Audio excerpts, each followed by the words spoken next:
The Story of the Jews with Simon Schama is made possible by lead funding from the Paul and Irma Milstein family. Major funding is generously provided by the Polanski Foundation. Additional major support is provided by the Pershing Square Foundation, the Joseph S. and Diane H. Steinberg Charitable Trust, James and Merrill Tisch, Mortimer B. Zuckerman, the David Berg Foundation, Daniel and Joanna S. Rose, and the Lemberg Foundation. Support is also provided by the Corporation for Public Broadcasting and PBS.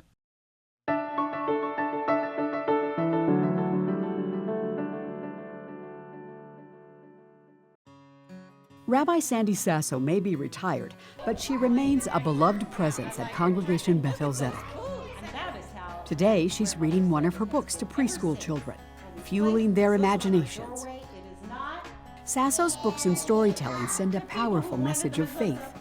Today, Sasso's own spiritual journey has led to the arts through interfaith collaborations with Christian singer Carrie Newcomer. Well, first of all, I feel it's an obligation for us to understand one another's religion. We're not alone in the world. We're all connected.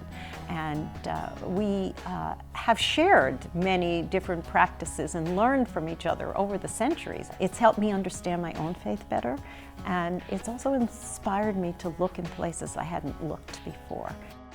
Now in her new role as Director of Religion, Spirituality, and Arts at Butler University and Christian Theological Seminary, Rabbi Sasso has drawn together a talented group of musicians, poets, sculptors, writers, and painters. For 6 weeks, the focus will be on artistic expressions of one single Bible story, significant to many faiths. Well, I chose Genesis 22, which is the story of Abraham and Isaac, the binding of Isaac, because it is such a rich text. In some ways, it's a disturbing text. Callie Smith, a writer and Christian minister, is taking part in Sasso's seminar. Abraham hears a voice that calls him to offer his son, his only son, whom he loves.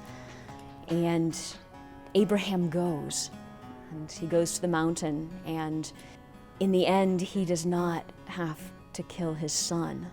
And the God that Abraham worshipped did not require blood.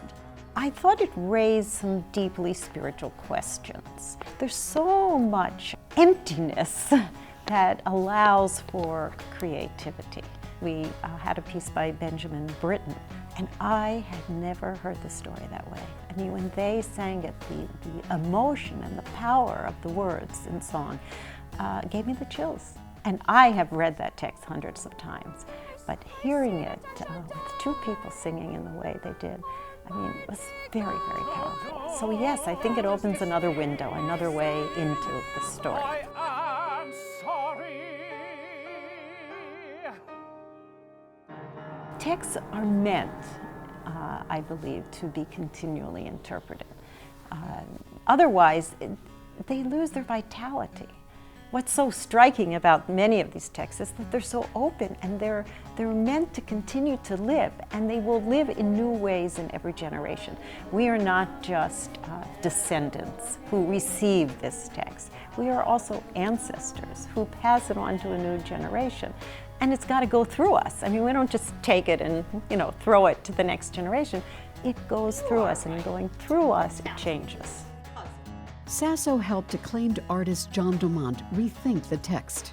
As the class birthed, I started to let this birth in me. It had a profound personal experience, inner experience for me. Started sketching, and one day it was Abraham, and then one day it was Isaac, and then I started to see Isaac. The man suffered a trauma, a real trauma. His father put a knife to his throat.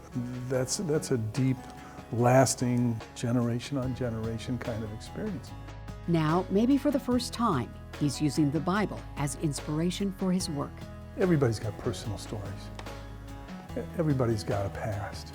Anything that liberates, anything that's educational can help liberate you, give you perspective, objectivity about your own issues. It's really helped to liberate me that way. I feel a lot of gratitude to Sandy and the class. It's been the other students and the other professors. It's really lovely. I knew in retirement that I wasn't finished. I knew I wanted to continue the journey, and all the people you meet along the way are part of that. I mean, you just don't journey by yourself, you journey with others, and every relationship that you make changes you in some way. Through the arts, through different faiths, it is a change for the better. I think it was Carl Sandburg who said, I don't mind growing old, or it's okay to age as long as you know how to begin again. And I saw the quote and I said, I need that. I need that. And I want to begin. I want to always be beginning.